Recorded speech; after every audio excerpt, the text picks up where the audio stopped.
right, folks, welcome back to the CFL Fans in the USA podcast. Rick Crabb with Bill Hall once again. And as I mentioned before the break, Bill, let's get into this new playoff format that they're going to be starting next year. And I'm sure starting next season we'll be getting into it as well, but... Oh, boy. Yeah. Oh, man. Now... Yeah. Yeah, go ahead. Now, go ahead on this. Yeah, I think you express the exact sentiments of a lot of people with this. Now, as you mentioned last week, though, when we were talking about the expansion teams, it'll make a little more sense if they get a 10th team in the league. But you have basically 8 out of 9 teams making the playoff starting next year. Really? Yes. And if that weren't crazy enough, I could see if it was like the NFL where you have like the first, second seed have a bye, and then you have the other teams play out, and then you'd have the higher seeds play the lower seeds. You kind of have that with this tournament, but it's weird how they have it set up. So basically it looks like you have the 2 top division winners play against each other. And then you have the remaining 6 teams play against each other. You know, they're the play-in games. The losers of those play-in games of the lesser seeds, they're eliminated. But the winner between the matchup between the top 2 seeds decides who gets a bye. Where it's like the loser of that game is still alive, but they play one of the, I don't know, one of the elimination games, and then the winner of that has a bye and plays the winner, and that decides who goes to the Grey Cup. I don't know. Did I explain that right, or is this? Yeah, you explained that right. This is just a conundrum of craziness right there. Like, wow. He's like basically is a double elimination of the team. Your top 2 teams of each division are going to have if you lose your game, it'll be a double elimination, and you'll have a reward a home game, and you play the winner of the one of the 2 of the worst teams in the playoffs. So, yeah. Like, what are we doing? Like,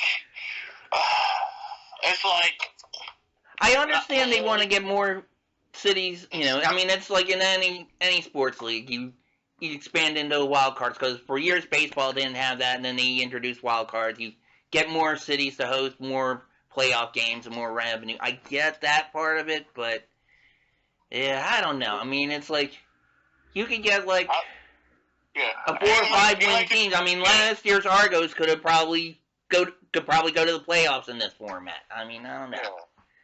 Ain't like the commissioners say, if the reason why we're doing this, we want to make the regular season more playable. Like, what? Like, you have an 18 playoffs and 19. The only thing it is, the regular season will be diluted and it'll be pointless.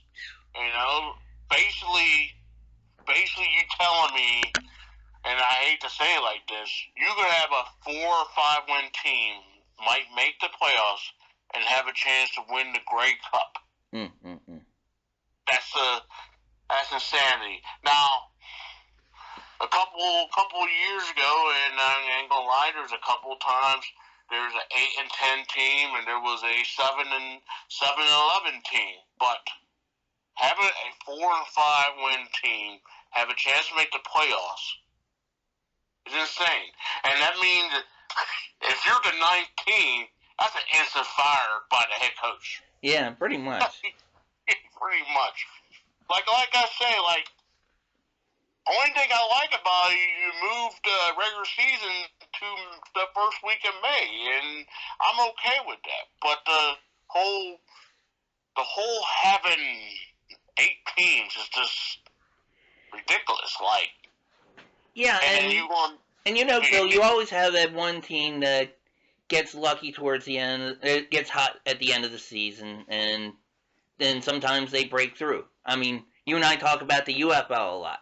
I remember when before the XFL and the USFL merged, the 2023 XFL had the Arlington Renegades, who won like, I don't know, four games or 4 or 5 games before the postseason. I mean, they had a losing record, and they had the teams divided into northern and southern divisions. They got lucky and won the southern division, and they beat, I think, the Houston Roughnecks, who were, I think it's Houston. They beat somebody in the southern half that had like, I don't know, 10 or 11 wins, but they won that game, and they went into the championship game against DC, who had one of the stronger records as well, and they wound up beating DC and winning the doggone championship with, like 4 or 5 regular season wins. So, I don't know. I wouldn't be surprised if you see something like that in the Grey Cup. Yeah. You remember the time when the USFL, you had the Pittsburgh Maulers play Birmingham. Pittsburgh Mauler only won 3 freaking games, and they made it to the championship game. Right. Yeah. And I'm like, ugh. And then it was like a couple years ago. Like, I remember Montreal, and I remember the Cody Fordaro team. That team in the regular season was dead in the water, but they found a way to scoop their way into playoffs, play a wounded Hamilton team, beat the crap out of them, and then no offense to the Argo fans, that Chad Kelly decided to throw like 8 interceptions. And they made it to the championship game, and they caught fire, and they beat Winnipeg. Like, I understand parody is cool, and I like parody as the next man. But seeing teams that like don't deserve to be there, I have a big problem with that. You know? Especially when Commissioner Johnson was talking about the different rule changes, about changing the Rouge rule, saying that you're rewarding failure. What are you doing here? It sounds like you're rewarding failure here too. Yeah, and I just love the line and the politics of this man saying, "Oh, we just want to make regular season." Well, what the word he say? Like what the word he say again? Like, oh, let's make the regular season great, and let's make the regular season counts every game. Yeah. And like obviously you don't watch sports, because if you're gonna have an 18 team in out of 9 teams, the regular season is irrelevant. Like, yeah, you have to win your games, but it's like, okay, I'm gonna take a night off tonight because it's okay, because I know that Ottawa ain't that good. I know Edmonton ain't that good, and et cetera, et cetera. I know we're just gonna get into the playoffs, and guess what? We're gonna just run the tables in the playoff game. Low management at its finest. You know? Yeah. So, like, I hope this is like a 1 or 2 year thing to do. I hope they find an expansion team. Like, I hope they find an expansion team within 3 or 4 years, because it's just like this is like you're doing too much for no reason. Right. You know? And like, in the article we discussed earlier, the reporter made a point about how, I don't think I really got into it, I kind of glossed over it, but basically he said that a lot of like the newer stadiums had been funded through taxpayer dollars, and then they were made for the larger CFL field, and then now they're going to have this, smaller field in there. What if, it wouldn't surprise me if Johnson has a hair up his butt and say, you know what, this didn't work, we listened to your fans, you're right, we're going to go back to the 110 yards, and then, the newer stadiums, and the smaller stadiums would be like, oh man, what'd you do this for, And the thing is, like, I know stadiums is not like the NFL stadiums, but I think almost every stadium have their own story, and that's what's great about these teams. Each stadium is like have some stories. Like, hey, Winnipeg and Saskatchewan got this. Winnipeg, Saskatchewan, Hamilton got the 3 best stadiums, bar none. Right. You got Ottawa. Ottawa got a solid stadium. Toronto is a soccer field. Well, they have little quirks, but guess what? It is a nice stadium. Hell, Montreal looked like an old prison. But guess what? Everybody show up. Everyone packed the house there. I don't know, I like Montreal. It kind of reminds me of Harry Potter. It looks like, they're going to break out, have Quidditch right after the game, I mean, it's just... Yeah, well, the golden snitch, Mm-hmm, yeah. And then Calgary, Calgary, even though it need to be updated, Calgary is a good area. You have a good fan base, and guess what? They're good enough to have a Grey Cup every 5 years, Mm-hmm. And you got BC. BC obviously got the best dome, the only dome, Right? But East Stadium is solid in the CFL, and I don't know why. Like, I don't know why you short it, and I don't know why you trying to tinker it, and these stadiums are made for those kind of rules, and that's like, Well, what?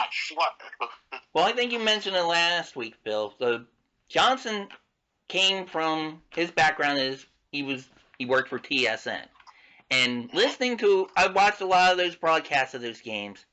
While I don't doubt that they enjoy the CFL, some of the announcers admit they're NFL fans. There was this one guy, he was calling a game, he was like saying, yeah, well, I'm worried about my Bills this weekend coming up. It's like, you're covering, stay in your lane.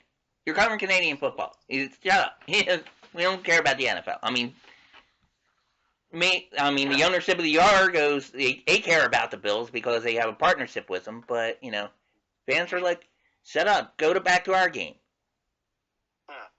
And my thing is, it's okay to root for NFL, it's okay to root for CFL, but as TSN alone, don't ignore the CFL. Right. That's my problem. And the problem is, the guys like Commissioner Johnson, he think the success of the NFL, they want to look at their playbook and do that. Like, hey, let's have a streaming program. I don't care what it is. Let's have a streaming platform. Okay, let's make it closer, just like the NFL or the UFL, so maybe American teams can have a team or three. Let's have an 18 playoffs. Hell, they did it. They put more teams in the playoffs too. NFL. Let's do it like them. Mm-hmm. You don't have you don't have resource. 2, you don't have enough teams, and 3, you don't have enough money to do all that. And 4, you have to look at the economy of Canada. It's different. There, in that article that I mentioned, I glossed over a part where I mentioned they were talking about politics. They have a recession there. They're worried about tariffs. They have a housing shortage. I saw the province of Alberta is having a meeting in October where they're talking about seceding from Canada. And a YouTube show I saw called the Sports Cage, they're based out of Saskatchewan. I think they cover the Rough Riders. They were talking about a lot of businesses were moving out of Calgary to Saskatchewan because of, they weren't sure if they're going to be a part of Canada anymore. And folks, comment either on the YouTube show or in our Facebook group about this, but from what I've heard, Calgary accounts for a lot of agriculture, a lot of manufacturing, oil production. I mean, Edmonton has their hockey team's called the Oilers. So, I mean, so if Canada loses that, they could be in some big trouble. Yeah, big time. Like, it's not just America having the problems, it's the whole world got a whole problems. And I'm not trying to put politics in there, I try not to. Politics affect sports. Sure they do. And that's the thing. Like, look at the situation we have. Like, we had to go ass out for gas. We had to ass out for parking. And guess what? All the food, excuse my language on that, but we want to go to these games, we want to go to concerts, but guess what? It costs like $600, $700 because everybody want to get their hands out. Sure. And I remember a time, and I wish I'm kicking myself to do this in my 20s. I remember the time that Super Bowl tickets used to be cost $100, $200. I remember a time when WrestleMania tickets used to cost $100 to sit lower bowl. I'll go farther than that. I had an uncle who was a Baltimore Colts season ticket holder. He had seats on the 50-yard line. He was paying $7 a ticket. This was mid-70s, obviously, but still, come on. My dad went to Super Bowl 30 in Arizona. Ticket alone, lower level, $45. Wow. $45, and that's 1995. And though you don't believe me, my dad got the stub at home. Now, it's like saying, for example, if I didn't broke my ankle a couple of years ago, I was going to go to the Grey Cup in Hamilton. I was going to go there, and it was like 3 years ago it was in Hamilton, right? Something like that, yeah. I was going to go there.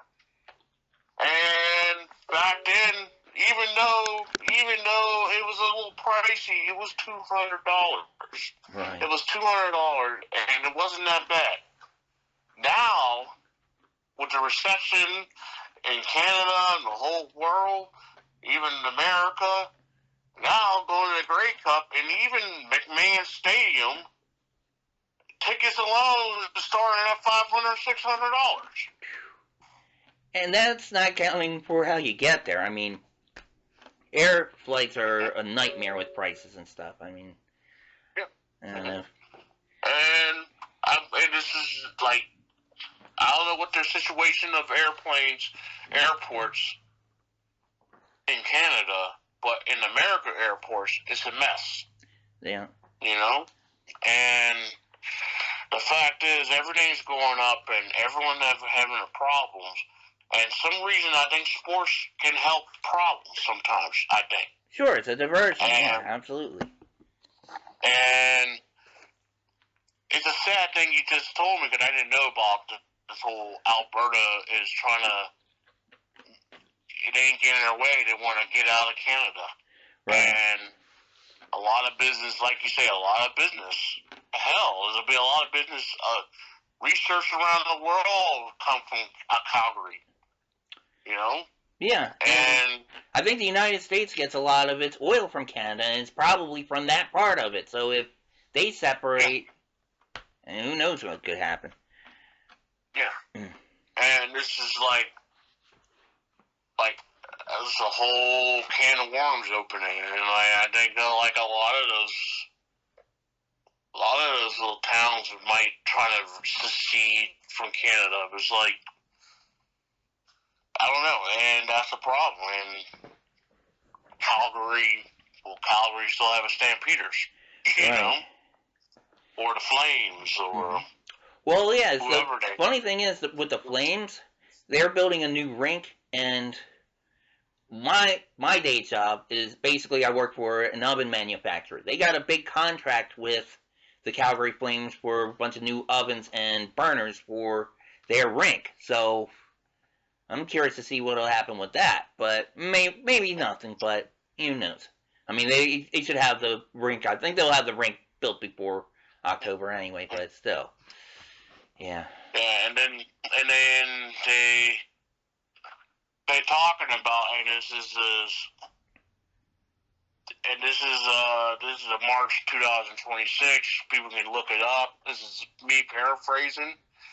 They are still continuing to play at the McMahon Stadium, but it's dilapidated and it ain't doing no upgradation anytime. They're talking about a 20-year master plan for a Stampede Park, talking about a future location of a new stadium. And they're trying to do a stadium that can accommodate both rodeo and football. Right. And that's the battle is. Now the battle is the town, the city, they don't want to pay for it. They want nothing. They don't want the people to pay for it. They want the people to own the Calgary Stampeder and the rodeo people and blah, blah, blah, to pay it out of their own pockets.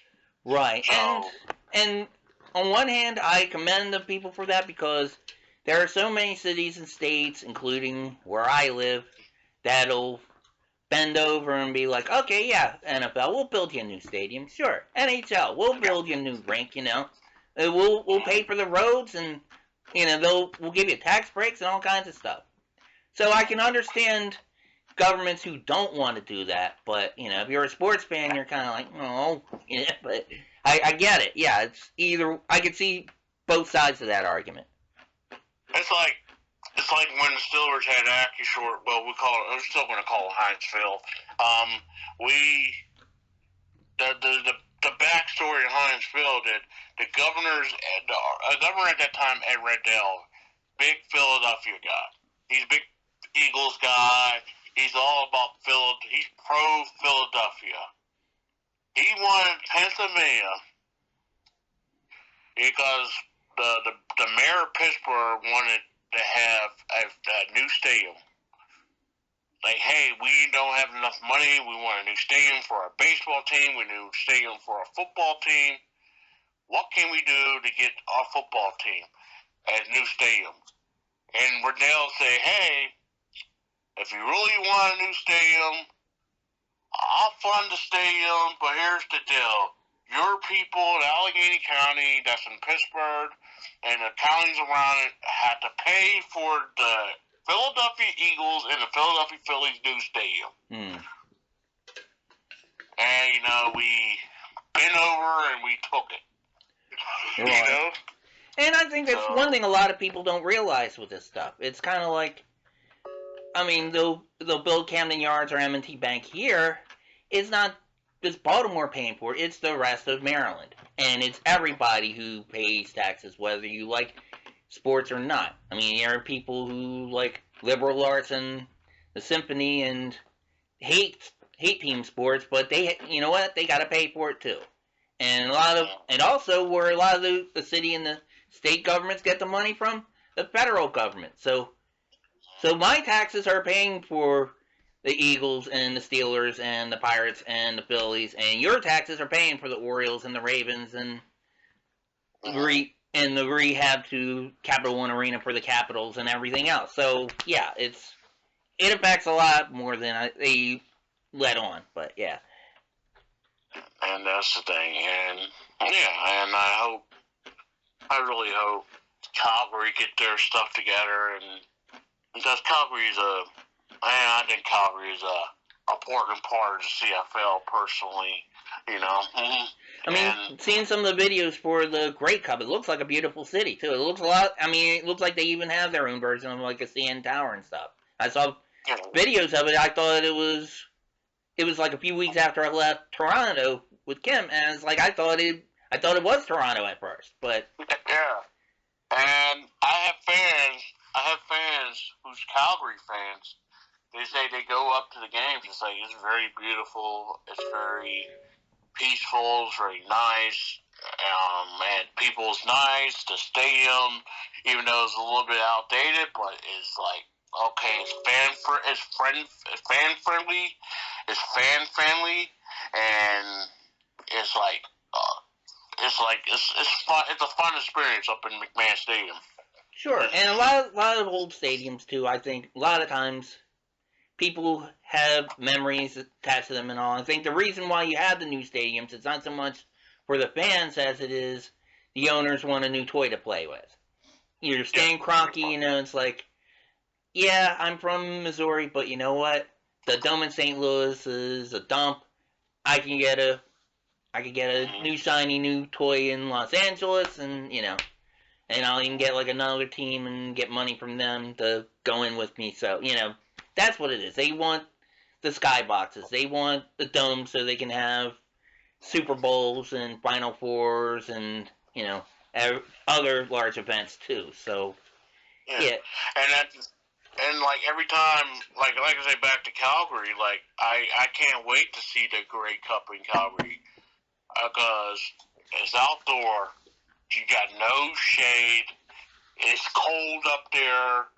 9 out of 10 is going to probably snow up there, and it's real football at its finest, and that's what the grittiness I like. This is like it's like going to a Steelers Ravens game in January. Sure. That's how I feel about Stampede Stadium. I mean, the classic games. How many times have you seen the old NFL films about the frozen tundra of Lambeau Field? I remember when the Stallions went to Regina and the Grey Cup that they won against Calgary. It was cold. It was snowing. It was ice. It was. They could have had the Winter Classic there instead of the Grey Cup. It was that doggone cold, but yeah, it was. But you like to see that though because you want the elements. You want to see, I think part of the reason, like the Super Bowl, they play in domes or warm cities, not just because of the celebrities and stuff, people coming in. I think it's more that now, but more so, I think they just wanted, they wanted perfect conditions so you could see each team at their best. Whereas, if you have like a Miami Dolphins, coming up to, play, the Patriots in Foxborough in January or whatever, it obviously favors New England, because they're built for the cold and Miami isn't. And plus, if you have a team that's more pass reliant as opposed to running reliant, in our division we're more used to smash mouth football, running over people and stuff like that. Whereas you have a greatest show on turf, they might not be the greatest show on frozen turf somewhere else. Yeah. Mm-hmm. It's like golf. I watch golf. I play golf. It's like my favorite tournament in golf is the U.S. Open. And the reason why I say the U.S. Open because they find these courses around America. They find the toughest courses and they make it tough. And you can see the different strategies of each golfer play. Mm. And that's the reason why I like outdoor. I'd be happy to have a dome in Pittsburgh, but from my own home, I like seeing I like to see the outdoor game because, hey, you have a different perspective. You have a different change. You got to strategize how to play this in this weather. Right. And it's that's like all those games in Green Bay, all these games. Matter of fact, all these games in Canada. I seen those Winnipeg games. Even though there's a nice stadium, those games in Winnipeg at home, it's tough. And I'm like, that's why I was talking about last week about BC should win. If they really want to go to the Grey Cup, they have to win the division because it's a dome team, right? And they either have to go to Winnipeg, Saskatchewan, or Calgary, and that's the coldest place in Canada. All three of them. And not only that, with the one sports show that I saw, the Sports Cage from Saskatchewan, they were complaining about moving starting the season earlier for this reason. He said May in Saskatchewan is kind of February here. They said it's still cold and snowy and all that stuff. He liked it better when the season started later because it was a little warmer for them. But it's just ridiculously cold there. So I don't know. That'll be interesting to see too. Yeah, they like the one preseason game this year, against Calgary, the very first game. The day before was all snow. Oh gosh. Yeah, it's all snow, and it was still cold. It was the middle of May. Right. And it's wow, it's this. They're going to move it up. Don't get me wrong, I'm all for it, but I'd rather see the snow games in October and November. Yeah, no kidding. And it's I think the announcer on the show even said, yeah, that's one thing I got to learn. Rough Riders football is 2 seasons. It's football and it's cold. So it's like, Yeah. That's exactly it. And that's the thing is, and I told people this, like, hey, you gotta, that's why I told people, like, Canadian football is toughest people out there because they have to play the elements pretty much half of the season. And the elements is not like the elements in Pittsburgh. It's not like the elements in Wisconsin, even though Wisconsin and Minnesota is cold. But try Wisconsin, Minnesota times 3. Yeah. You know? Right. You know, that's a tough one. And it's definitely an adjustment for American players that come out of like the SEC and then they go up there. Oh, good lord! It's like, all right. Chad Johnson say, like, hey, this is the people think CFL's the easy thing. This is the toughest thing I ever did. He say. I believe it. Yeah, it's definitely a different skill set.